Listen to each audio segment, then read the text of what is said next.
Last week, I led a bicameral delegation that visited the Syrian border with Turkey. What we witnessed on the ground highlighted the critical nature of events and the desperate need for American leadership and eventually a negotiated resolution to the Syrian civil war. This civil war is now in its 29th month. More than 100,000 people have been killed, including at least 36,000 civilians, and some 1.7 million people have been forced from their homes, fleeing for their lives as the chaos escalates. To describe this conflict as anything less than a regional disaster is to ignore the magnitude of its impact.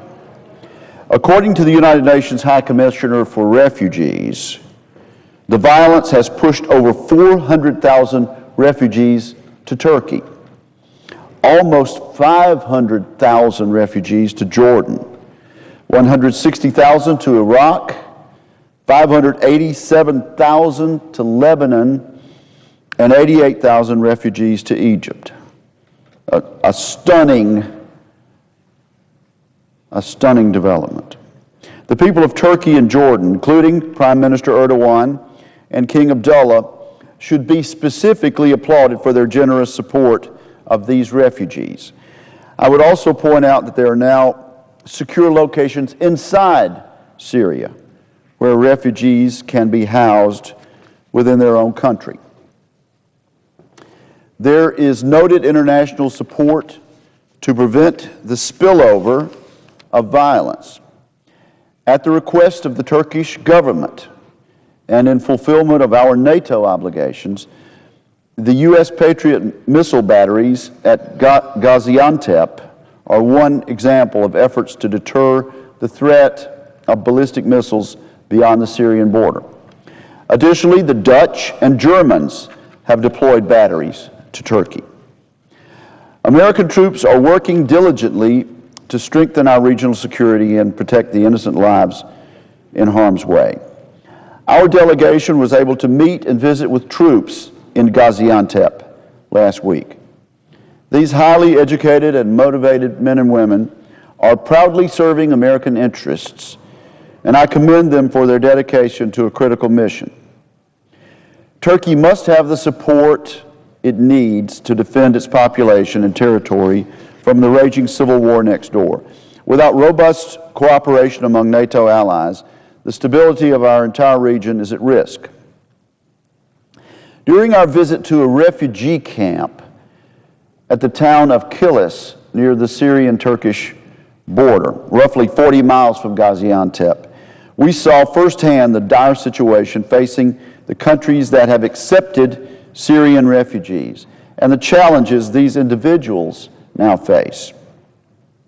At the refugee camp, our delegation met with a women's group, children in school, and with the elected camp council. Our conversations were insightful and heartbreaking.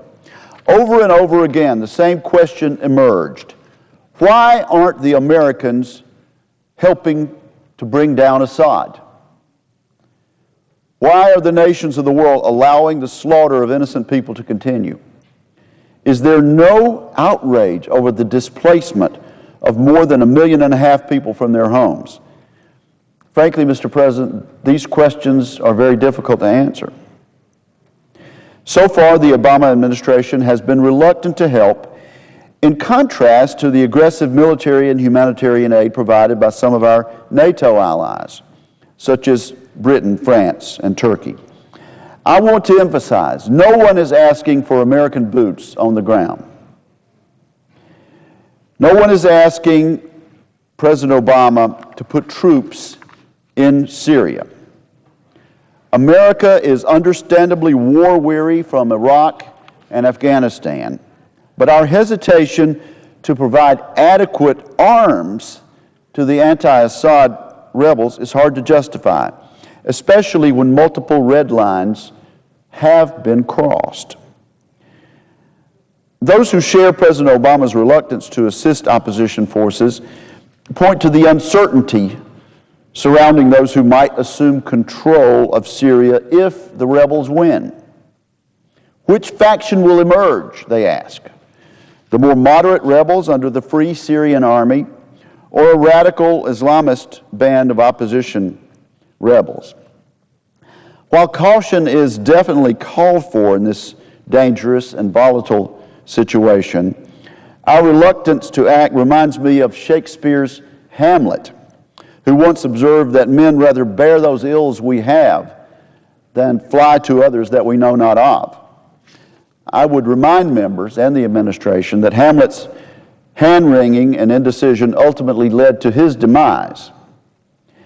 In bowing to a fear of uncertainty and choosing disengagement, the implication is essentially that the world is somehow better off with a known quantity, even a known quantity in the person of Bashar al-Assad. Mr. President, I disagree. Here are a few facts we know about the ills we have regarding the Syrian dictator known as Bashar al-Assad. Number one, he is supported by the extreme Islamist regime in Iran, with a supply of Iranian Revolutionary Guards to embolden his rampage. Secondly, his grip on power has been serviced by Syria's client-state relationship with Russia, which continues to defend its military aid to him. President Vladimir Putin refused to join other nations at last month's G8 summit in explicitly calling for an end to the Assad regime. Number three, Assad has tolerated, if not overseen, the killing of at least 36,000 civilians in his own country. And this is according to numbers from the Syrian Observatory for Human Rights. More than 3,000 of these have been women. More than 5,000 were under the age of 16. Number four, under Bashar al-Assad's rule, the number of refugees has topped 1.7 million, with thousands more seeking safety every day. Number five, Bashar al-Assad has targeted the villages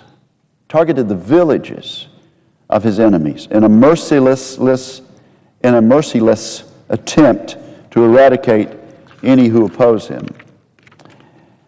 Number six, following in his father's ruthless footsteps, he has shown that he is willing to use every tool at his disposal to hang on to power. That includes the use of chemical weapons, a development President Obama once called a red line, as well as rocket attacks on his own people. And seven, we have every reason to conclude that Bashar al-Assad is a calculating strategist and student of history who has learned from what he views as the mistakes of Iraq's Saddam Hussein or Libya's Muammar Gaddafi. Mr. President, with Russian and Iranian assistance and arms, Assad has succeeded in stopping the momentum of the rebels. But with sufficient military support, the pendulum can, in fact, swing back toward the rebels. I strongly disagree with those who suggest that the opposition rebels could somehow turn out to be worse than the nightmare that has unfolded. Increasing America's assistance to Syrian rebels, short of boots on the ground, must be decisive and strategic in order to be effective. That does not mean we send arms freely to all rebels. I challenge the notion that in sending military aid, we forfeit the authority to choose which rebel leaders to support.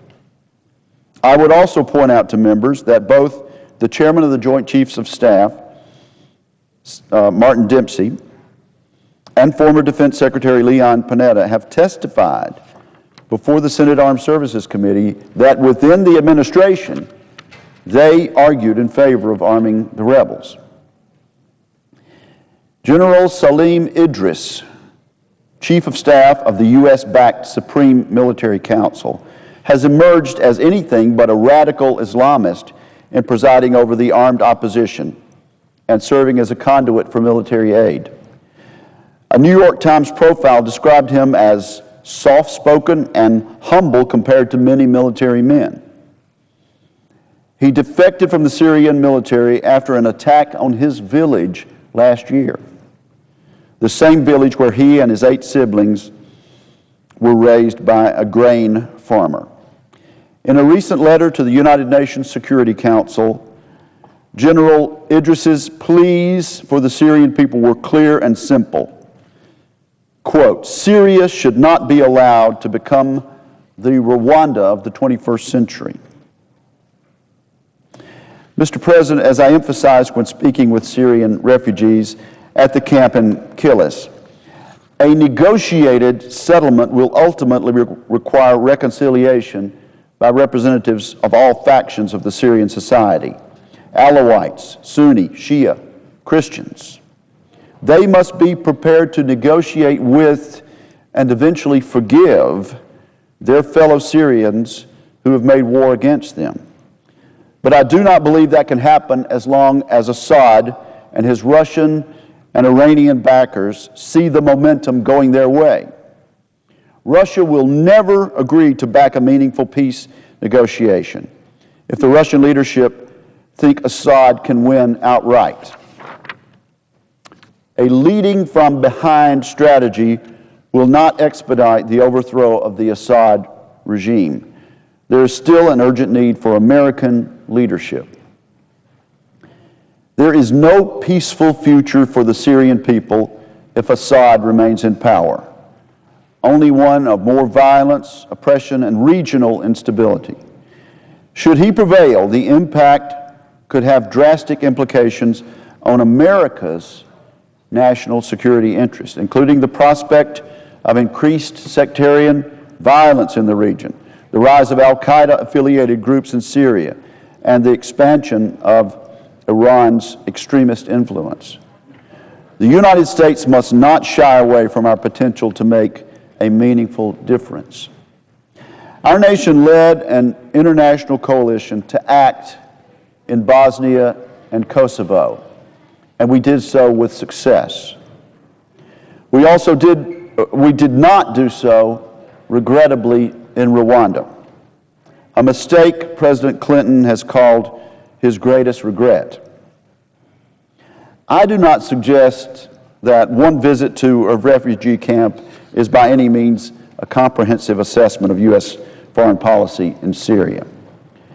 Military assistance would be fraught with difficulties, and it produces a host of conflicting viewpoints among people for whom I have great respect.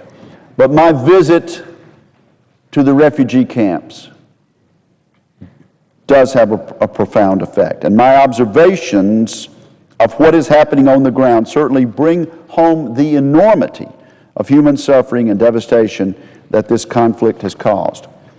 Most of those unfairly caught in the crossfire just want to get on with their lives and protect their families. Instead, they've been forced from their homes and from their livelihoods, their entire way of life ripped apart by the bloodshed that no human should endure. Mr. President, I invite the American press to visit Gaziantep and the refugee camps nearby. The American people are entitled to know what is happening to 1.7 million people. After more than 100,000 deaths, with so many people left without a home, we should not stand by as the horrors continue to mount. The administration's hesitation leaves the fate of Syria's war-torn people to a regime willing to kill and destroy to stay in power. In summary, Mr. President, we know too much about Bashar al-Assad to maintain the status quo. Backed by Russia and Iran, he has overseen the massacre of innocent lives, boldly crossed red lines, and violently suppressed any who challenge him. To suggest we cannot do any better, that Assad is somehow more acceptable than the opposition forces, falls short of taking an honest, realistic look at what is happening. The question now is not whether the whether America puts boots on the ground. We should not and will not do that. The question is whether the administration will strengthen the capabilities of Assad's adversaries. The question is whether the administration will trade its reluctance for resolve, and like that of our NATO allies, respond with robust military aid. So far, efforts in Geneva have failed to bring about a consensus among major world powers that outlines a lasting political transition. Without changing the momentum back to the rebels, the current situation will not change, and the threat to regional stability and to American interests will continue. Thank you, Mr. President, and I yield the floor.